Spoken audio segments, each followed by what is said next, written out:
Well, it looks like another mess for the southeastern United States. Hurricane Michael coming to town.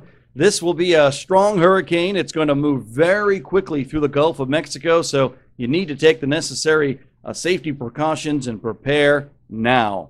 All right, there's a couple of different tracks. The forecast models are going a little bit left, one's going a little bit right. The Hurricane Center's kind of splitting down the middle. But let's take you right through the latest and greatest from a couple of the models. This first one is a European model, and I want to thank our friends at weather.us. Weather.us providing these wonderful maps for you and your safety. Check them out. This model, again, taking the storm, you can see really starting it to intensify through the Gulf of Mexico.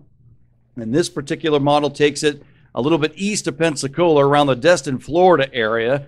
And then as it manages to really press on towards the north, you're going to see it go up towards Valdosta, Georgia. I've been to Valdosta way back in the day.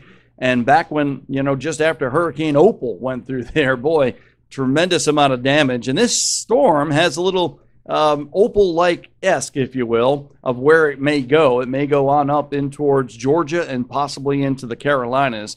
But with this system, you can see it really gets wound up. The pressure starts to lower there, going in towards Pensacola or just east of it. Where the landfall is, we say this time and time again, anywhere east of the eye, that's where that storm surge of water is, where the water table raises about 5-10 feet, and then all those waves are on top of it, and it plows inland like a tsunami. Major coastal flooding will be possible in the panhandle of Florida.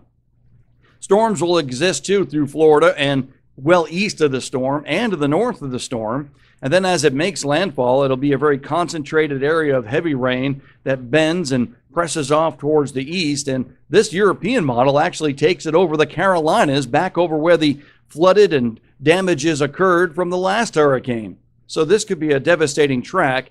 The Hurricane Center is bringing it a little bit more west of this track. Look at the heavy rain that's associated with this. There's a real narrow column of 12 plus inches of rain that is associated with this storm system. It is going to continue to move up all areas, getting into some moderate rain. The reds there, I think, are around 2 to 3 inches of rain. And then as you go in towards the purples and the whites, that's where you get the significant rainfall and the massive flooding.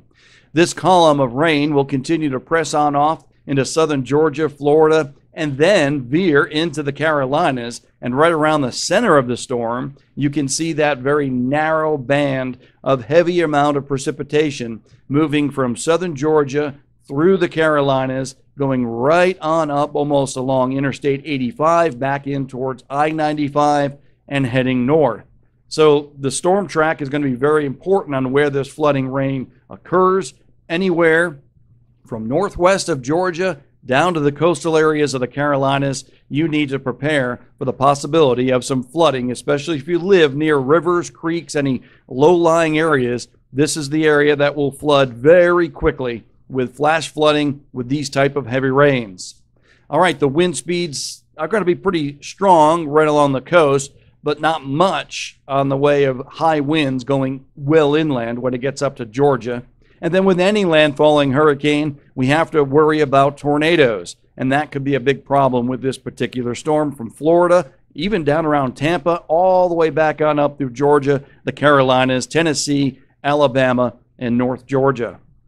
The other model shows this system, particularly now coming in a little more west, like west of Pensacola. So this will take another track that will again move that band of rain further towards the west and the high wind damage as well.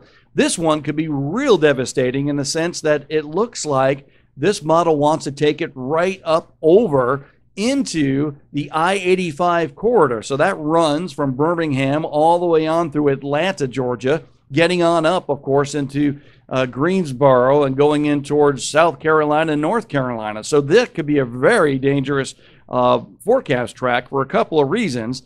You got Lake Lanier there just north of Georgia. You have several lakes and tributaries around very populated areas that could cause enormous flooding and a lot of catastrophic flooding at that with this storm track.